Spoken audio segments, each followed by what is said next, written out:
Okay, Chair, we are now live. Are we okay? Yeah. I'm getting an echo on this. I don't know quite why. Oh, it's your computer. Oh, I'll have to turn it off. Hang on a minute. Yeah.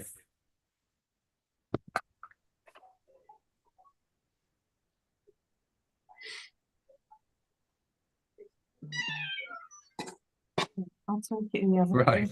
Thanks. Okay. Well, sorry about the delay and everything. I've made the mistake of letting Tameside IT persuade me to change my computer, and I've never been. It's never been quite the same since the last month. So, anyway, so welcome to the East Area Neighbourhood Forum for January. It's a short agenda tonight. We've so we shouldn't be too long, I don't think. First of all, have we apologies at all, Caleb? Yes, Chair, I've received apologies from Councillor Barton. Okay, thanks for that. Minutes of the last meeting is does people want to agree them as a correct record?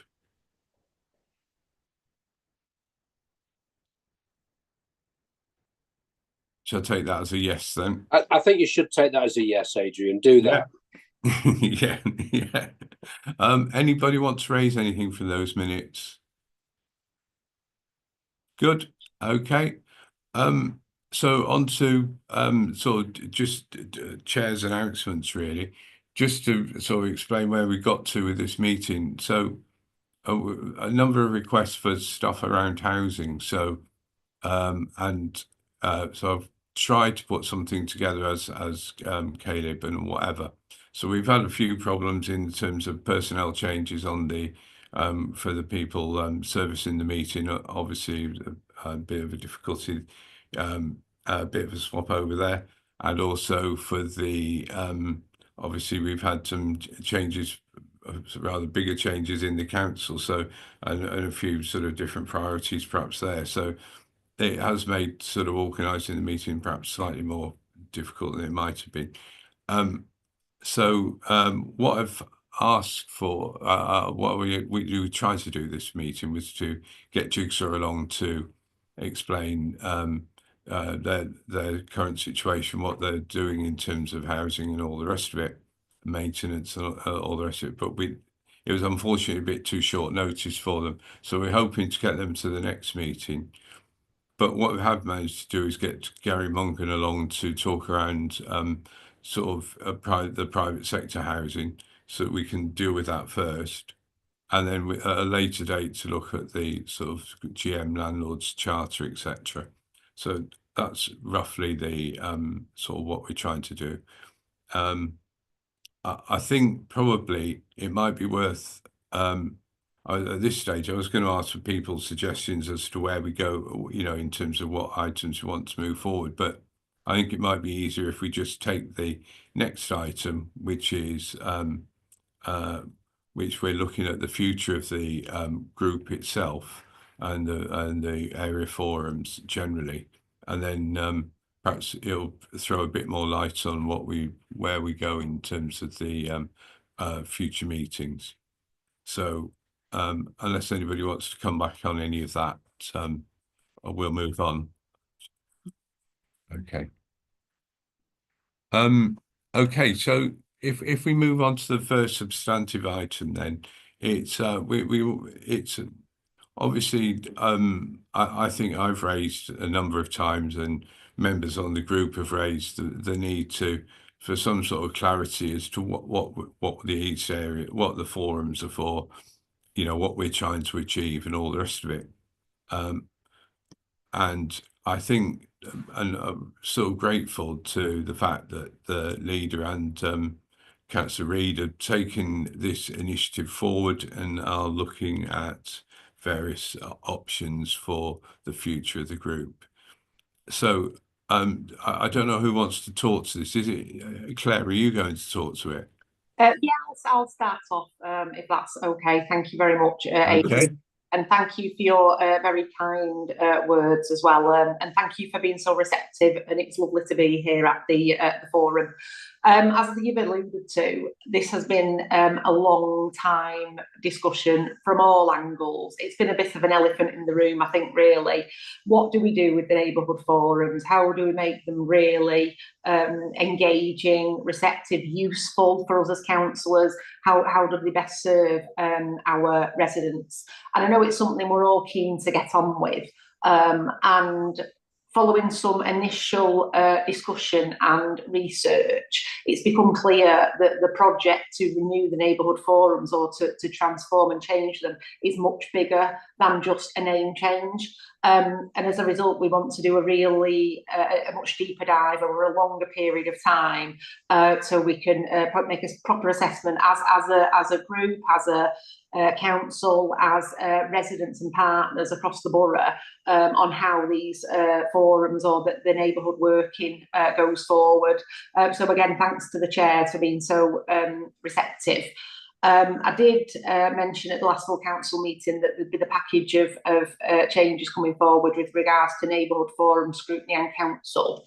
Because this is such a much bigger piece of work, as I've said, it will just be the scrutiny and full council papers, hopefully, that we hope to take forward. Because, like I said, this is a much deeper conversation. It's the start of the process. It's listening both inside and outside the council, and making sure we capture that. And I mean, already we've started to have feedback from councillors on what they would like to see, which is absolutely fantastic. And I know that the leader is very clear on the importance and the commitment to the neighbourhood model, neighbourhood working. Because at the end of the day, councillors out in the wards, out in the communities, are the people that know the residents best, they know the wards best. And it's, again, what serves the residents best through our neighbourhood forums. So I think it's a really exciting opportunity to really create engagement. And I mean, again, it's residents that should be driving us and having the residents at the heart of how we take this forward. So I hope that's given a little bit of an outline. Like I said, it's a conversation, it's the start of a process, and we'll be mapping out how to bring all those ideas and capture it all together. And it'll be a very inclusive and hopefully positive process. And I think the leader had some comments to make as well. But again, thanks for being so receptive. Thanks to your commitment, Adrian. I know that we've discussed in the past the issues and failings with regards to neighbourhood forums and how we need to do things differently. And I'm just so excited to be part of this project. So thank you. Brilliant, thank you for that. Eleanor, do you want to say a few words now about how you see things going? Thanks, Adrian. Yeah, and thanks, Claire, for that. I don't want to recover some of the points that Claire's made, but there's some key points in there with regards to the importance of the modelling of the neighbourhood forum as it stands currently and the scope of opportunity that we've got with regards to where we get to. I think certainly the papers that support the conversation today allude to lots of different ideas with regards to our neighbourhood forums and where we can go with those. I know there has been, as you said, Adrian, quite a lot of frustration with neighbourhood forums and the rigidity of the offer that we've had previously and currently withhold. I think there's absolutely a place for community engagement, but the spectrum of that is broader than how we repurpose a meeting. It's how we engage with our community, how we look at what those key priorities are within the neighbourhood, bring the council into neighbourhoods, and whether we look at, some form of devolution aspects of that in terms of spend, so that we allocate a budget, so that it means that for us politically, we've got input into our own wards, our own areas, and that decision making and effects. This is what we did, why and how. and also engaging with other key partners across the community, because I know as a local councillor the frustration that people have with not having a forum to speak to police or health partners. So I think it's key to look at the scope of opportunity that we've got. It was certainly a commitment of mine when I came in as leader to hear those frustrations that I've had, certainly from elected members, but to broaden that out into the community, which is why I know Claire's outlined that this isn't, just something that we can change overnight. Absolutely not. We need to engage with our communities and understand what they want from us in return. That's great. Does anybody else want to come in at this stage? I think it'd be useful if anybody wants to express a view on, where we're going, where we've been, where we're going. Chair, from my perspective, Yeah. Taffy, Councillor Sharif. Absolutely, our neighbourhood forum is one of the very few public forums we have, but I'd like to see us go back to that kind of district assembly structure where the public can speak to us and determine some of the agenda. So, we really are at that time where we need to be far more engaging with the public and listening to their views and keeping them informed. So, it's really refreshing to see us go down this route, back down this route. Sorry to interrupt, Chair. I should have said, just in terms of prompting the discussion, Tom Horton, as I'm sure some of you know from policy, has prepared a brief presentation, just summarising some of the points of his of the research paper. So it might be an idea, Chair, with your permission, for Tom to take us through that, because that might shape the discussion. Yeah, no, that's fine. Yeah. Great, thank you. Thanks, Councillor Reid. Thanks, Chair. So let me just share this presentation quickly.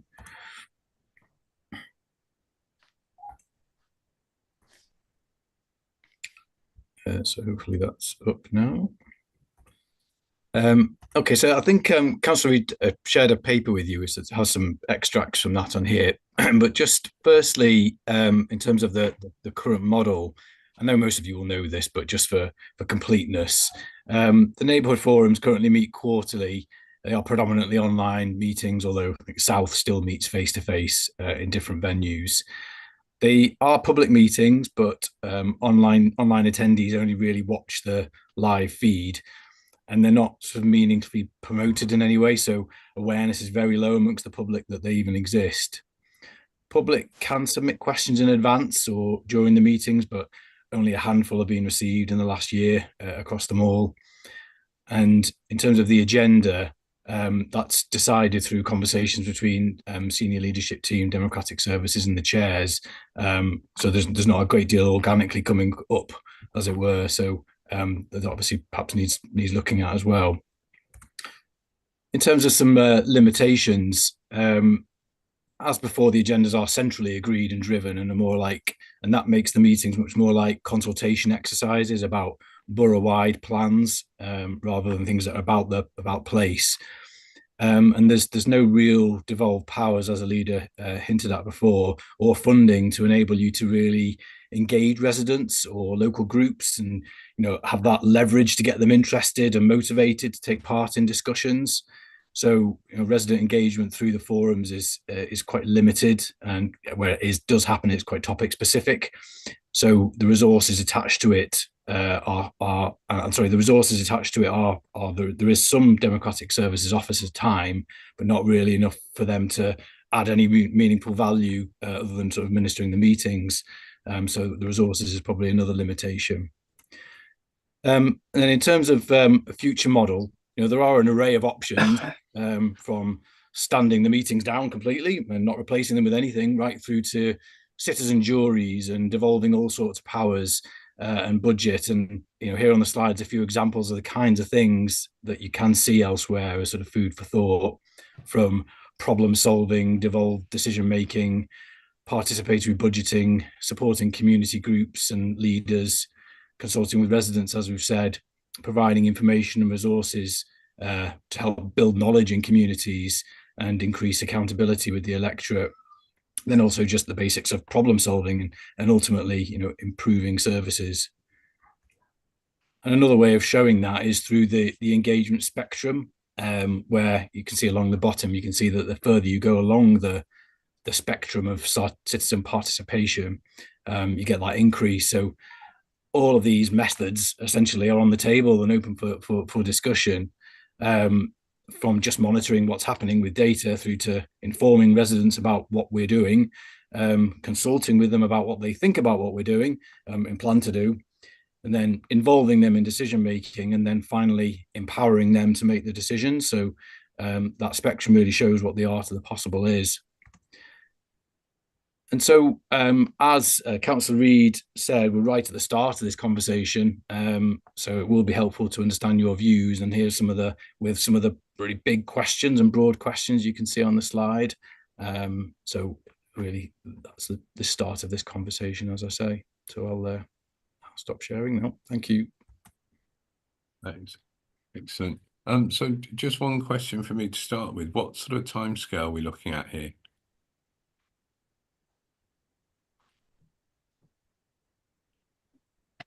I mean, really, as long as it takes to make sure that we do it properly. I mean, clearly, we need to have this forum, this public, in whatever guise it takes. It can be a really important and powerful structure, but it's also about getting it right as well.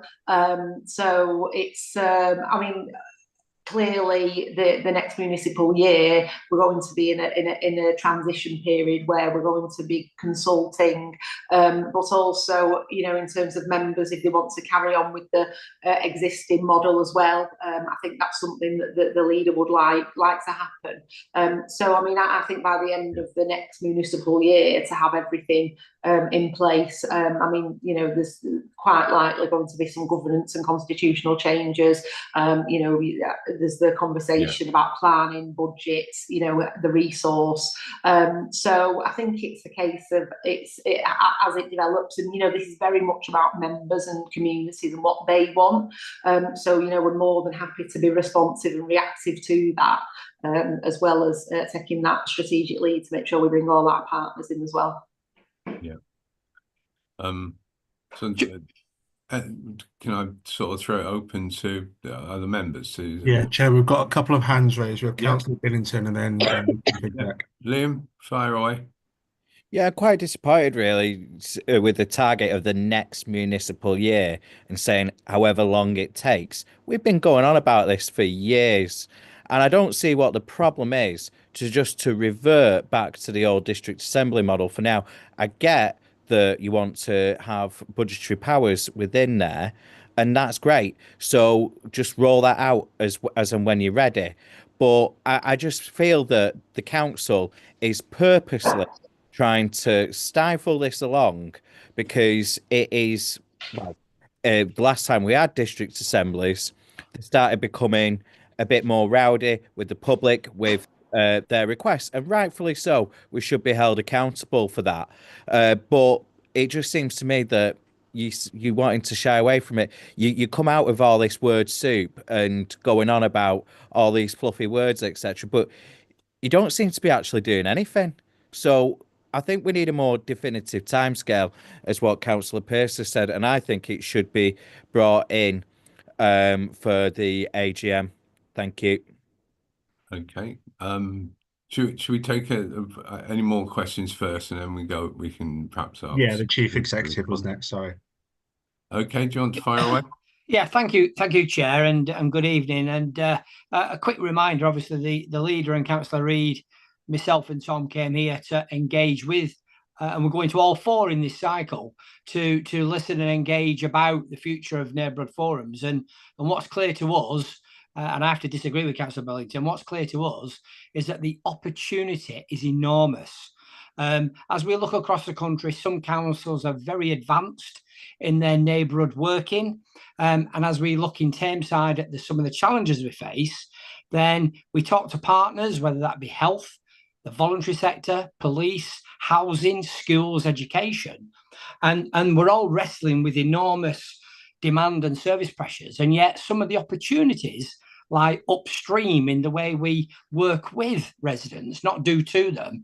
And so this is a genuine offer to do a full deep dive review and bring and engage every elected member and other partners in how we design a new system such that going forward we can reap the full benefit that it's enormous from effective neighbourhood working and neighbourhood engagement. And as has been alluded to, being really brave and having the conversation about what we might even devolve to the neighbourhood forums of the future and residents' engagement in such decision making. So it's a very open. I'm reassured, having met with Councillor Reid and the leader, that we want to do this job properly, because we look elsewhere in the country and any review should be informed by best practice wherever that might be, and those councils that are taking this forward are seeing some enormous positive benefits whereby residents are getting better outcomes and a more effective use of resources, alongside a very positive reduction in very heavy demand services. So at this stage, Councillor Reid's right. We could say we'll do a short, sharp, crude review and report in 3 weeks. Quite frankly, we need to engage with all partners, NHS, schools, housing, across the piece to do a proper job. And I do genuinely believe, and my recommendation to the whole council will be, if we do a proper job, this will be a game changer for how we relate and work with residents into the future. That's a very long way of saying that we're not actually doing anything. So I have to disagree with you, Harry. We had a model, which was the district assemblies, which worked. We could go back to that. The current neighbourhood forums do not work. They're not democratic, and they're not addressing the issues that residents are asking us. So we need to go back to that. I do not see the problem in reverting back to that in time for the AGM in May. And we can add on some of the things that you want to add on there. I have no issue with that, but we need to go back to the district assembly model. And it needs to be on smaller areas. So, i.e. Staley Bridge, Mosley have their own, and Duckingfield have their own. I can't find the button to put my hand up. Chair, we've just got the leaders raised a hand, and then obviously Councillor Dickinson's just indicated as well that she'd like to speak. Right. I would like to judge between who goes first between those two. I think I'll be brave and say that the leader put her hand up first. Well, your job depends on that, I think. So I think we should go with that. Oh, thanks, Caleb. I'm happy for Doreen to go first, but I did put my hand up first. I'm not not to be precious. I suppose really it's to hear Councillor Billington's frustration, which we do. I think we all have shared similar frustrations, but to re-emphasise the commitment from myself to actually bring this forward as the first agenda item on our first neighbourhood forum since I've been the leader. So already we're following through in terms of our commitment to revitalising, reshaping what has been the neighbourhood forums. This can't be tokenistic. And although we agree there are elements of the district assembly that absolutely did work, cultures have changed. Our needs have changed as a community, and we need to understand that better. And actually, we need to maximise the opportunity and the potential of this offer, not just rehash something that works under one demographic. I'm absolutely open to public scrutiny, Councillor Billington, but this is broader than that. This is broader than just allowing a forum for public scrutiny. Doreen, do you want to come in? Yeah, thanks. I don't really understand, in a way, where you're heading. You see, district assemblies to me, and all Stalybridge councillors, Mosley councillors, all worked under district assemblies.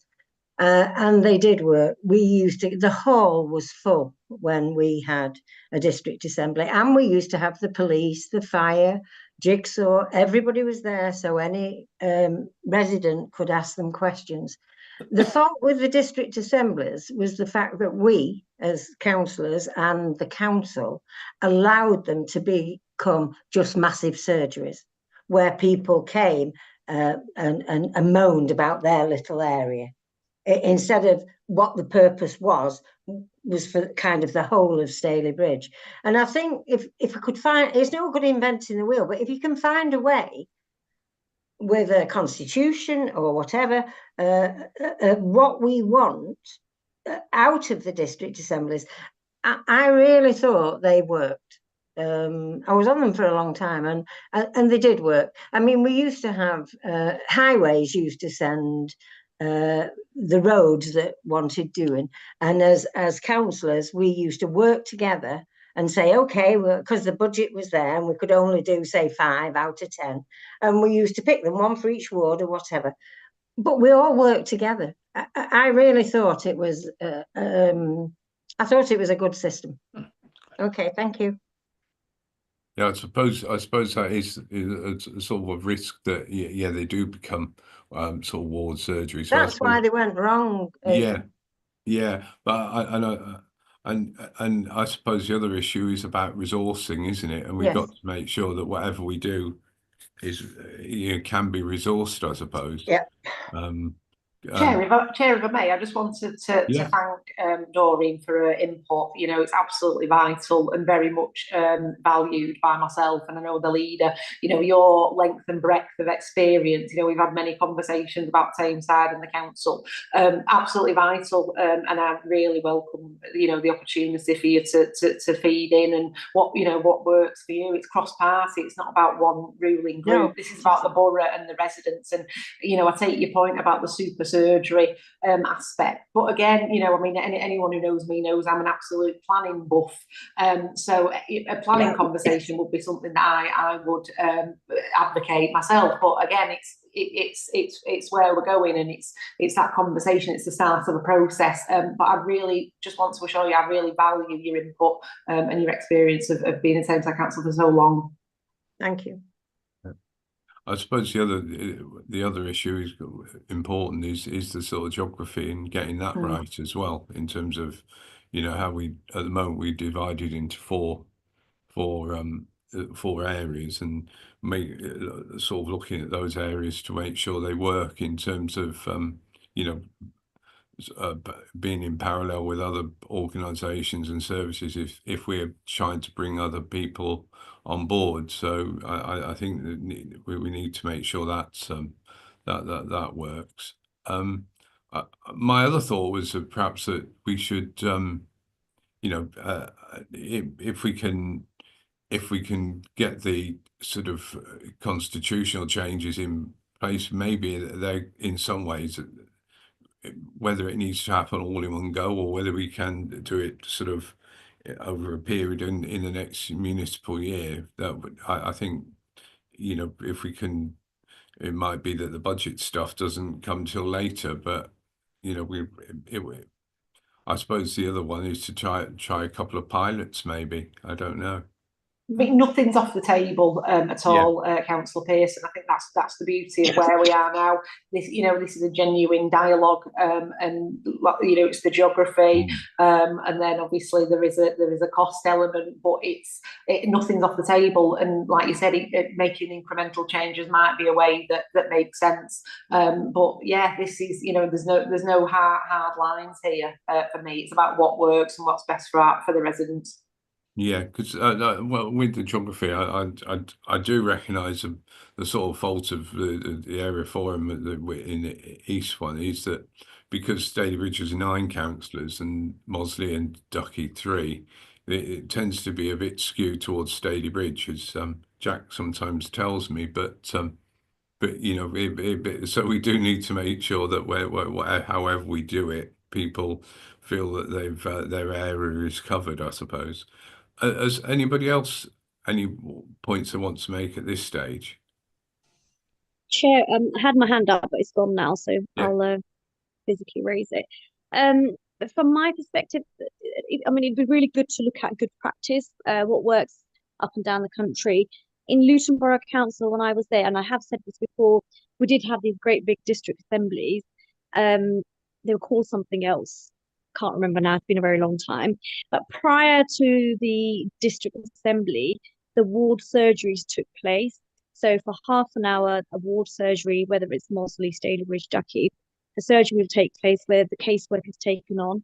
And then you'd go into the bigger meeting where you deal with the bigger strategic issues in relation to each neighbourhood, East in this case. So that's one way. I have given that idea before, but I know there's good and bad to everything. There's advantages and disadvantages, but I'll put that back on the table again. Yeah, I suppose it's.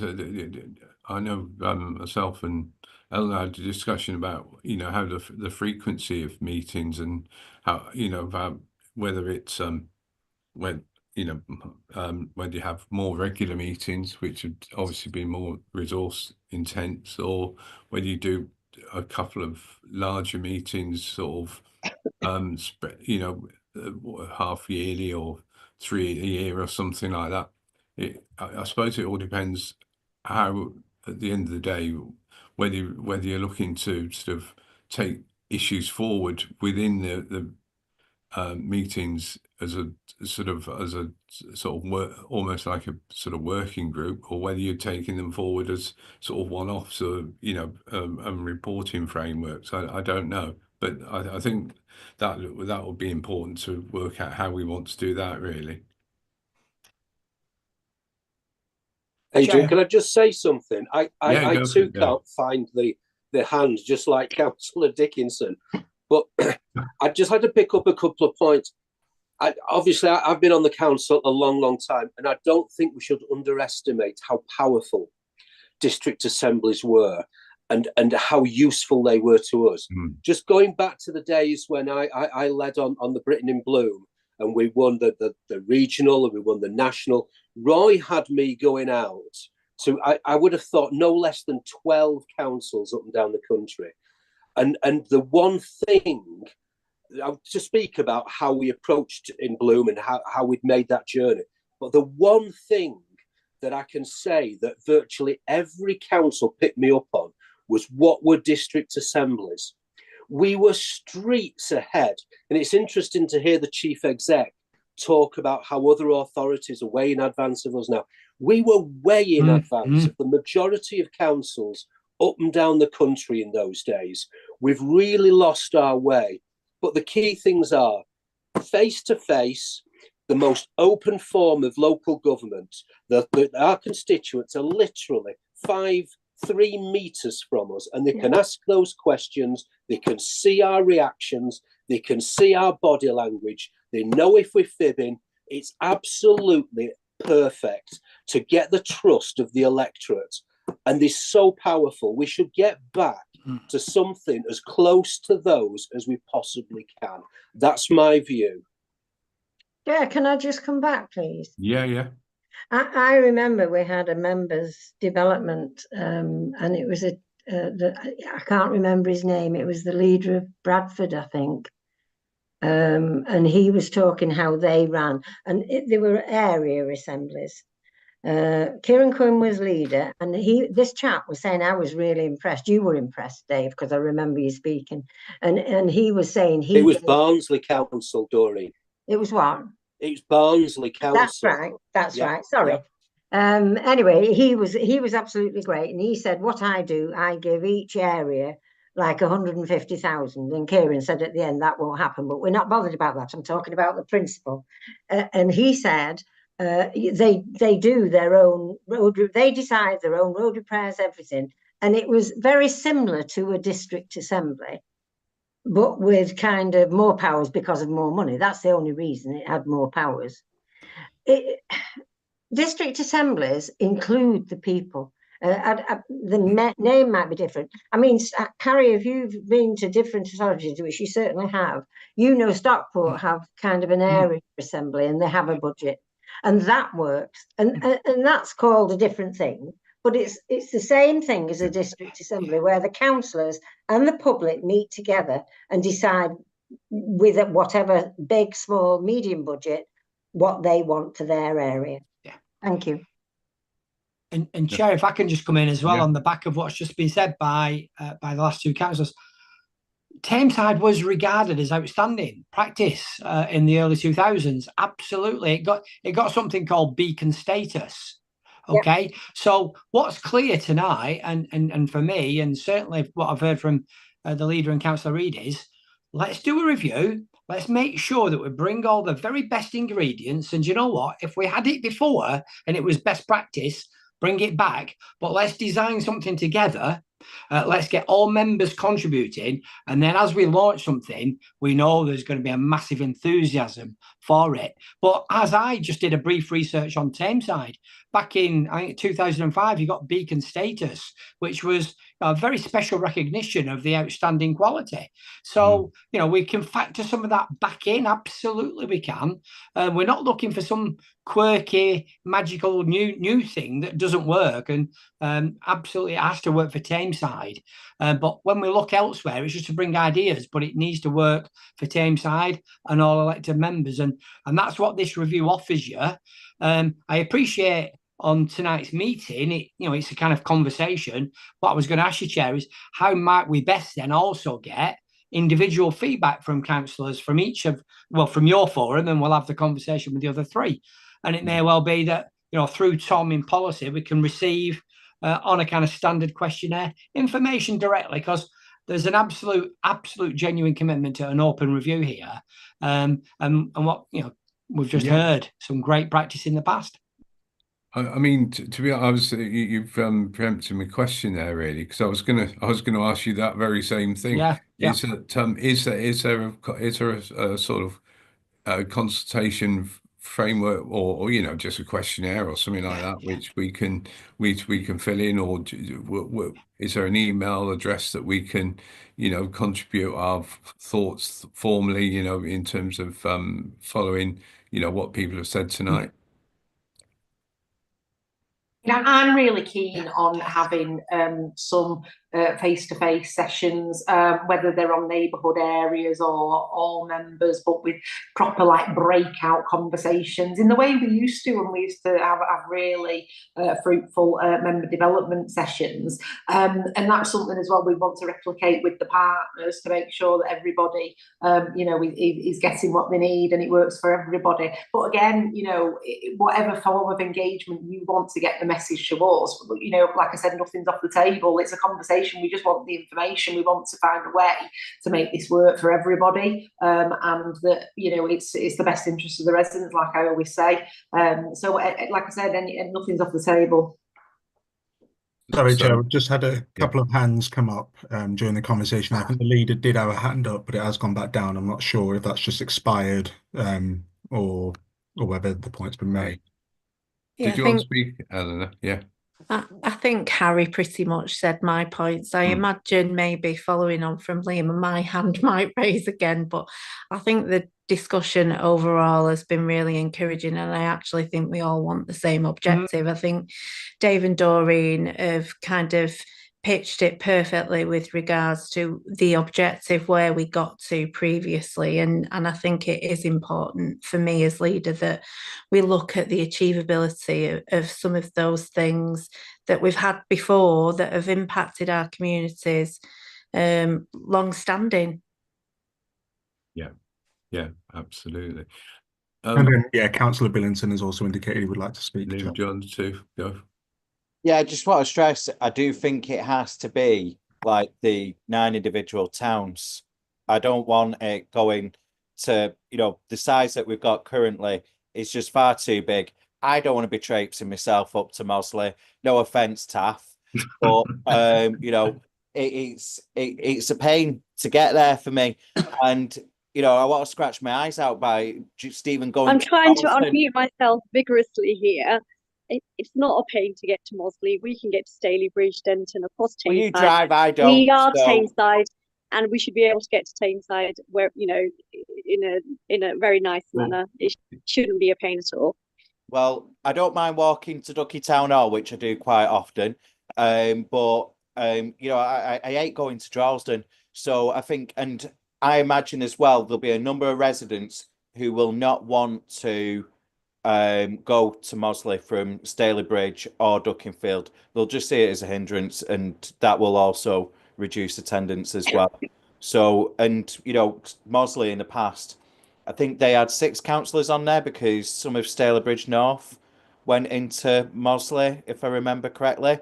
And obviously with Duckingfield, right, you had the Ducky Staley councillors as well, going on to Duckingfield District Assembly as well as serving on Staley Bridge District Assembly. So, you know, it's not like as if it is, you know, like a small enclosed meeting. It will be, you know, there'll be other councillors there depending on ward boundaries. So I think, you know, if we stick to our own towns, that'd be great. Thank you. Yeah, I suppose an important point in terms of sort of continuing keeping people engaged as to how we do that. And I do remember that I think the meetings sort of tended to alternate between Mosley and Staley Bridge.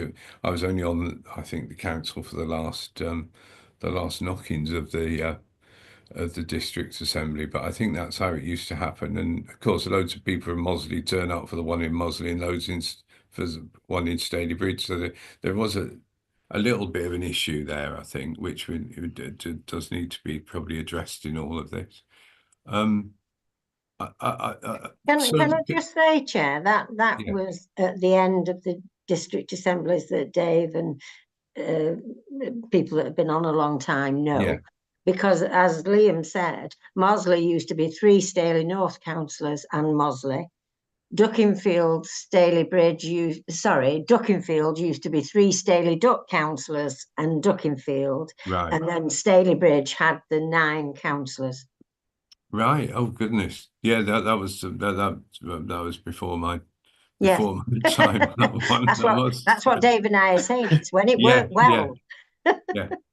No, I mean, so there are a whole range of different ways to do this. Obviously, I think the one thing that's coming across though is it needs to, I think it needs to have definite decision-making powers that people can understand, and the thing needs to be delivered in a way that people feel comfortable with in terms of, you know, if we want to engage people and get them along. So, and Chair, can I just?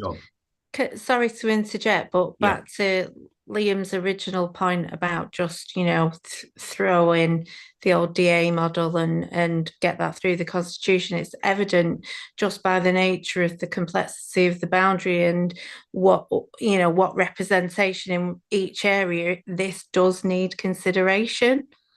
Yeah. No, I can see. I mean, it's some good points. It's not an easy task by any manner of means, is it, to get it right? I mean, I suppose there's so many options that it's probably easy to get it wrong. But if we've got a model, as Harry said, that was working quite well, then we probably need to pick the bones out of what was going well with that as well. So,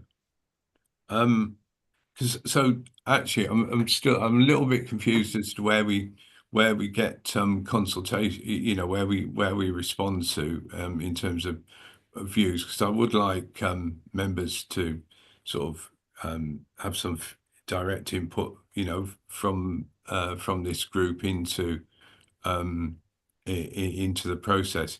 I mean, do you want me to do a collective for people to email me and I'll do some sort of collective response, or do you want, would it be worth them emailing you, Eleanor or Claire, or you know, how would you want to do it? I think maybe the next step, which we've discussed, is obviously with the chairs. You know, we're having this meeting with all 4 of the forums, and I think we're really clear. We want, you know, the chairs to be there, the leader of their area. You know, make sure that we're fully all singing from the same hymn sheet. But whatever you wish. I mean, like I said, we've already had some feedback from councillors already who have read the papers and just put some views forward. So, you know, there's no wrong answers here. Like I said, it's about making something that works and making sure that there's as much input as possible from anyone and everyone who wishes to take part, to make sure it's something that's truly representative. Okay, right, that's great. So yeah, well, if people want to make their views known and they haven't, you know, they feel they want to put them in writing, and then that's the way forward, I think, to make sure that everybody who's in the decision-making process at on, you know, and on the cabinet and all the rest of it know of them. So make sure you do that. So is there anything we want to say further on this before we wrap this item up? Nope. Okay, well, thanks for everybody for that one. Thank you, I think Chair. it's been I found that useful, and I'm sure everybody else has. And you know, and I think we do, you know, however long it takes, we want it to be as quick as possible, because I do think we all want these meetings to mean something for people wider than just the members, really. So, okay. On to the next item. Gary Mungan's come to talk to us, and I think you're talking to us about enforcement in terms of housing issues in the private sector. Is that or private sector housing? Is that correct, Gary? It is, yes. Thank you, Chair. It is. Yeah. Do you want to take it from there? Yeah, sure. I'll just see if I can get this presentation up. I'm a bit rusty with Zoom. Bear with me a second.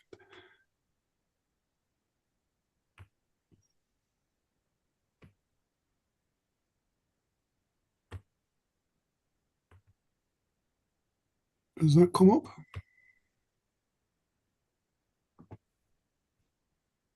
Yeah, we can see that, Gary. You might just need to, at the bottom of your, yeah, perfect. Okay. So good afternoon, everyone. My name is Gary Mongan. I'm a Regulatory Services Manager in Public Protection, and part of my remit includes managing the team that enforce housing standards in the private rented sector. So SEDA are based in private environmental services, and we deal with all aspects of private sector housing, particular disrepair issues around damp and mould. We license houses in multiple occupation. We also undertake immigration inspections for anyone coming into the UK to stay in a property within the borough. Homes for Ukraine inspections. Number of those has dropped off significantly, but we are still doing them. And we also undertake inspections for the properties that our colleagues in homeless team use for the Beds for Every Night scheme, to make sure that they're up to an acceptable standard.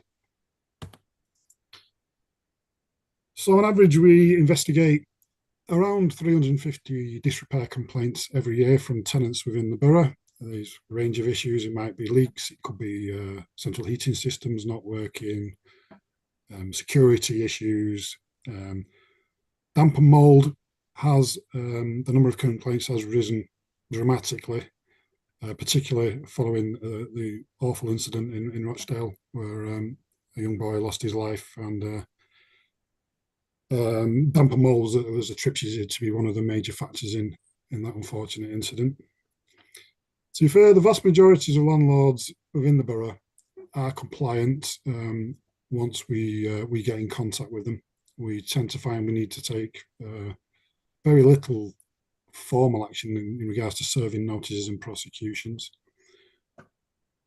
The range of landlords in the borough ranges quite significantly from people who are using it as a portfolio for investment or maybe for a pension, to people who become almost accidental landlords. They may inherit a property after the parents may have passed away, or they may have moved in with a partner and decide to let their own property, and they may not always be aware of exactly what the legal requirements are of being a landlord, and part of our role is to actually help and guide them as well as enforce the standards. So we also license HMOs in the borough, houses in multiple occupation.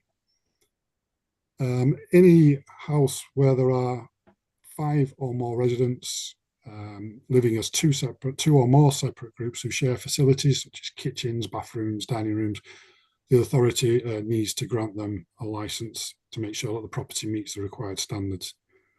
If there are more than 7 tenants living in the property, it also requires planning permission. If the property meets the required standards and the landlord is deemed to be a fit and proper person, that is, they've passed an advanced DBS, the council does not have the power to refuse a licence. So I know HMOs are a particularly hot topic at the moment, but a little known fact is that if the house is fit and the landlord is fit and proper, the council cannot refuse to issue a HMO licence. So we have around about 170 at the moment. We inspect them on receipt of the licence application. The licence lasts for 5 years. We'll inspect them again during that period, particularly if they're coming up for renewal. And obviously we'll automatically inspect them following any complaints from the tenants. We do actually receive very, very few complaints from tenants in our licensed HMOs at the moment.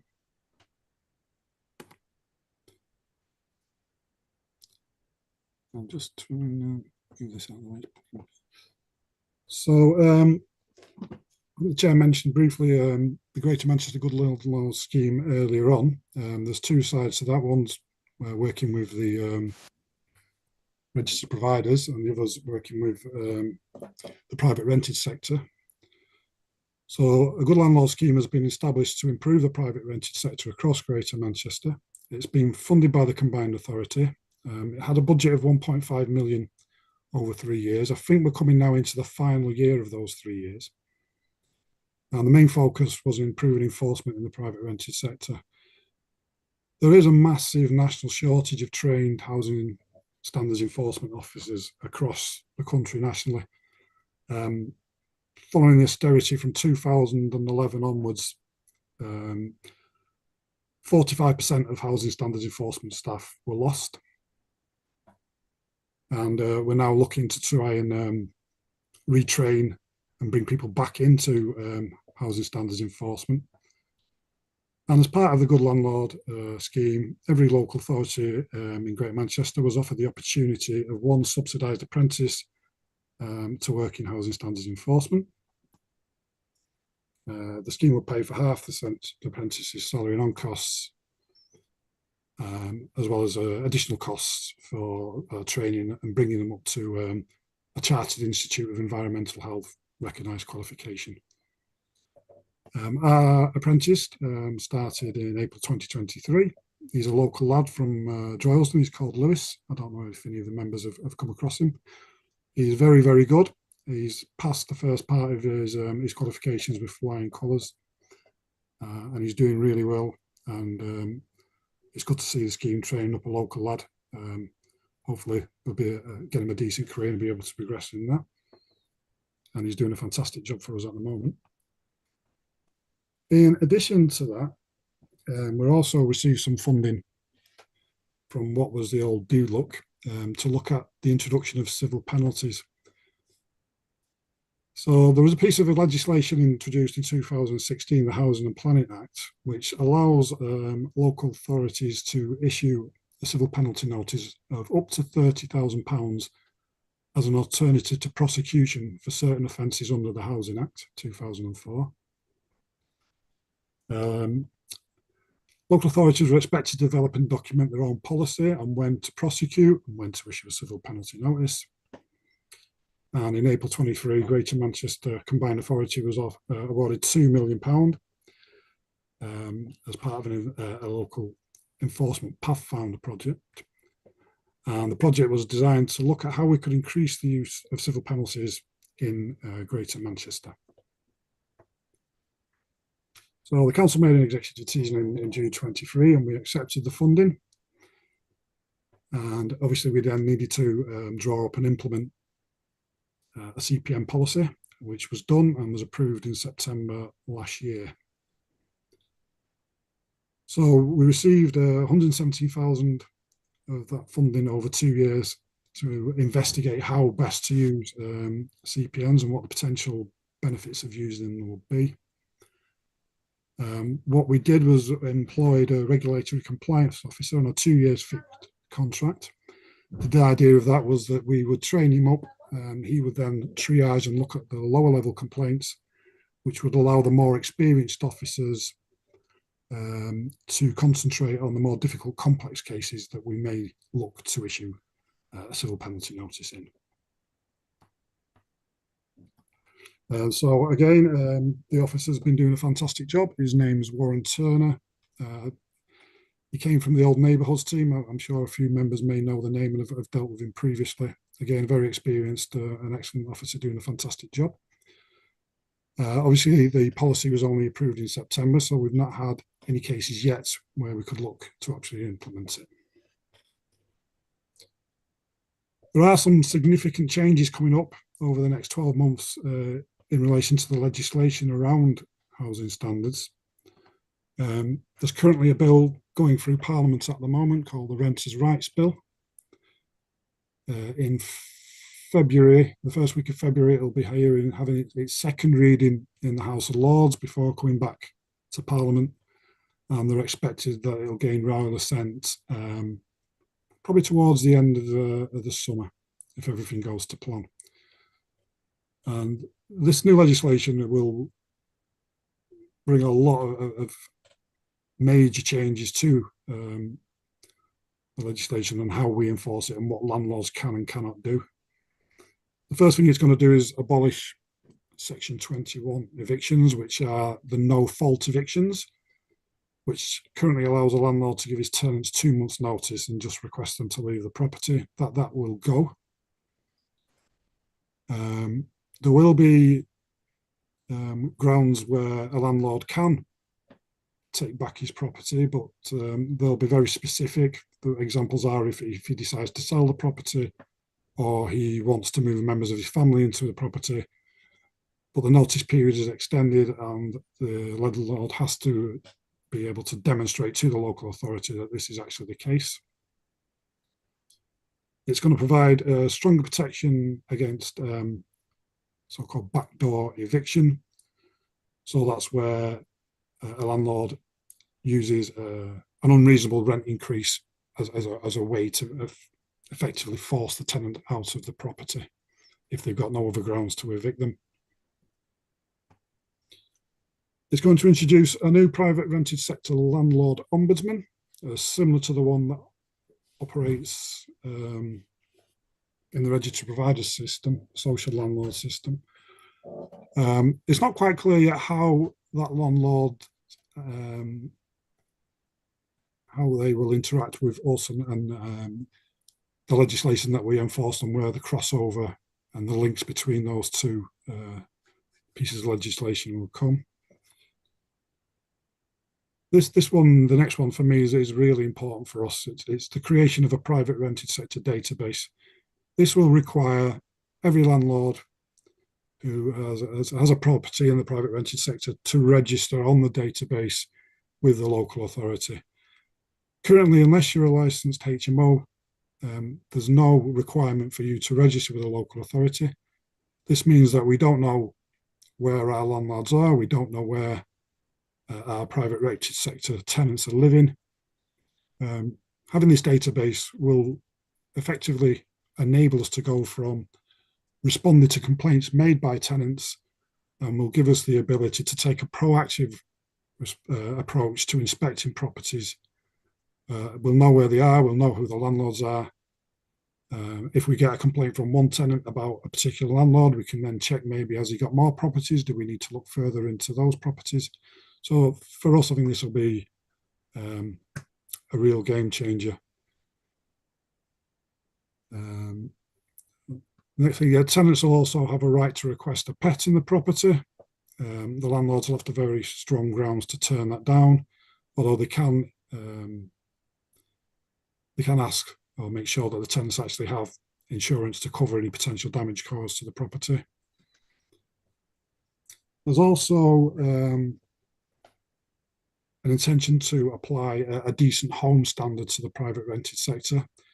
This will be a minimum standard for all properties that are rented out. There's actually, at the moment, no indication of what exactly that standard will comprise of. And there's quite a few of the proposals in the bill. If it does become an act, it will require secondary legislation to actually allow us to enforce those requirements. So it could be that summer is the time that the bill gets royal assent, but it could be another 12, maybe 18 months before all the targets within the bill obtain the secondary legislation that's needed for us to enforce it. as I mentioned previously, unfortunately, the death of the young boy in Rochdale led to some major changes in the registered provider, social provider sector. Something called AWAB's law, which sets out minimum times that social housing providers have to respond to complaints from tenants. There is an intention to introduce the same sort of timescale for landlords within the private rented sector as well. It's going to be made illegal for landlords and agents to discriminate against prospective tenants who receive benefits or who have children.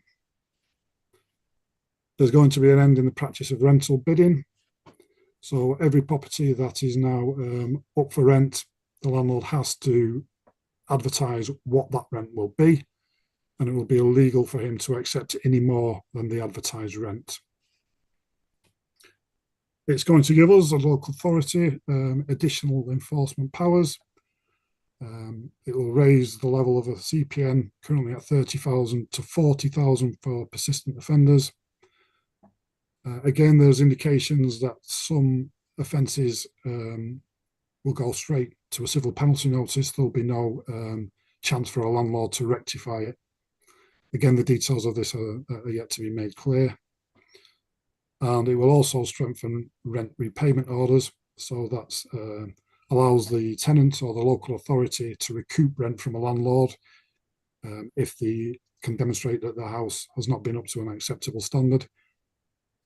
Currently, they can recoup up to 12 months, and that's going to be extended up to 24 months of rent that can be recouped. So a lot of large changes, and it will undoubtedly lead to an increased demand on the service. The government's proposals are that the use of civil penalty notices will partly fund the requirements of ourselves and the demand on our services. The other proposal is that landlords will need to pay a fee to the government to have their property registered onto the database, and the government will then return a proportion of that fee to us to allow us to obtain the required resources to enforce the requirements of the Act. A lot of this obviously may change over time, but it will be a massive shift in how we can enforce standards within the private rented sector, and it should really help to drive them up and give our tenants in the borough better housing options, as long as we receive an appropriate amount of finance to ensure that we can enforce it effectively. I'm not sure if anyone has any questions.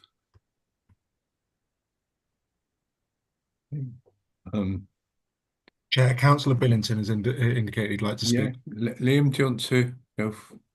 Yeah, just got a couple of points. I'd like to ask. Basically, I can't speak. So in terms of at the start of the presentation, you said you carry out immigration inspections. Yes. In Stalybridge, we have definitely seen there's more houses which are being used to do home office contracts without a shadow of a doubt. And in Tameside, it was in a BBC report last year, we've had the highest rent increases of anywhere in the country, above many boroughs in London as well.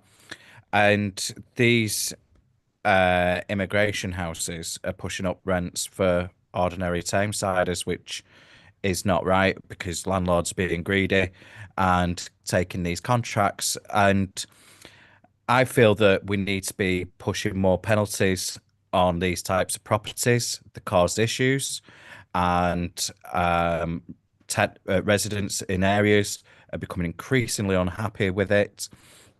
So there's a cost to the council. So I last year I called for essentially a Serco precept on council tax, just as we charge a precept for people who own more than one property in the borough.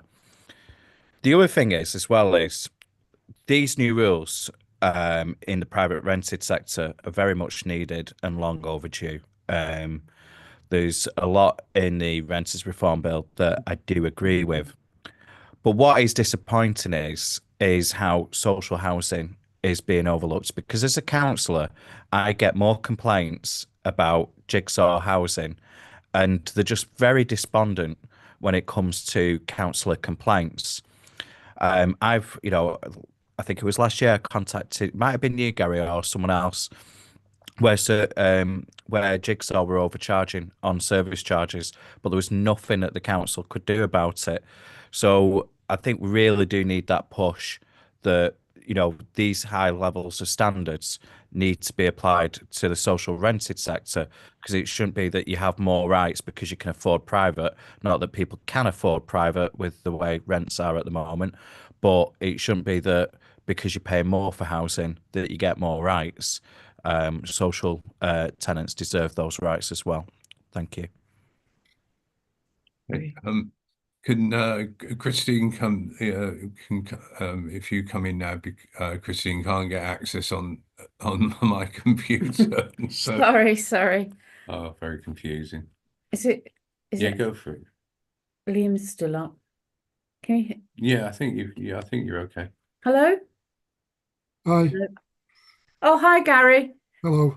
Hi. I actually I reinforced Liam's issue around social housing as well, but that's not what my question was. We've had an increase in people having these backdoor evictions in terms of caseload, and basically they're putting rents up hugely, and it's causing real problems for people. It's something that came out in our health scrutiny panel as well. And I just wondered, is there an increase at the moment because the renters' rights bill is coming in? And can we do anything about it, given that it's not legislation yet?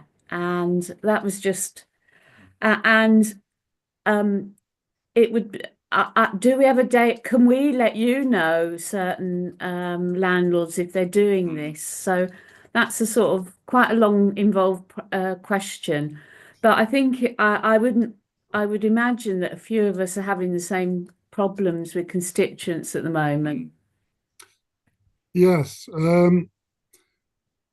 So there is a piece of legislation called the Prevention from Eviction Act.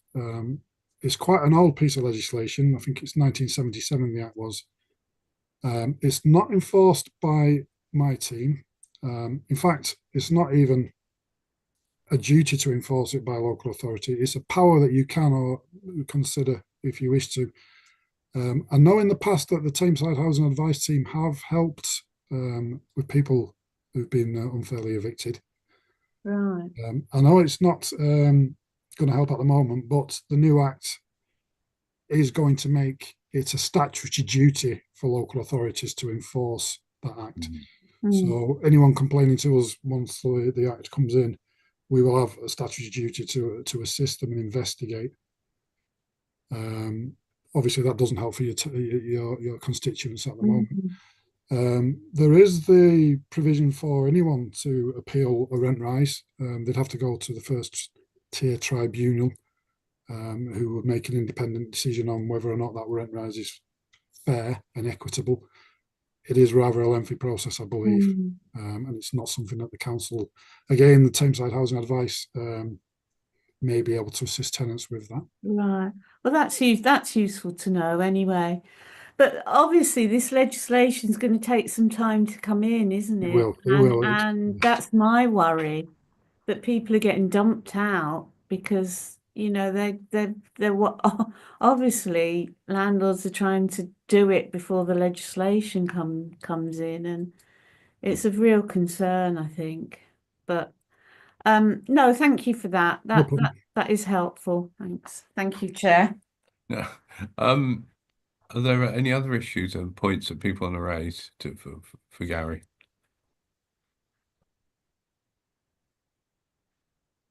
I think it's. I think what you've given us a lot of food for thought there, Gary, and I'm sure people, as they do, will contact you about specific issues and that's great.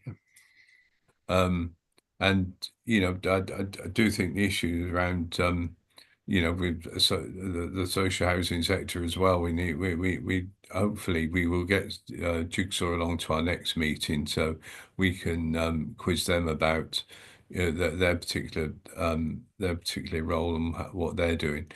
But obviously there are a number of other housing providers. But in the future, it would be perhaps quite good to get one of the whatever the new vamped area forums centered around housing, perhaps, and it might be one of the angles that we look at, is to get a number of different housing providers together in one room, and so that people can raise issues with them. Might be quite lively, but we could perhaps have a think about that. If there are no other points that people want to raise, I'll thank Gary for his presentation and for coming along today. And just go on to any other business, and I don't think there is any. And close the meeting, thanking you all for your attendance and also for your contributions. And again, apologies for the late start, which was all IT driven. Okay. Thank you, Chair. Thanks, Chair. Thanks, everyone. Thanks, Chair. See you, everybody.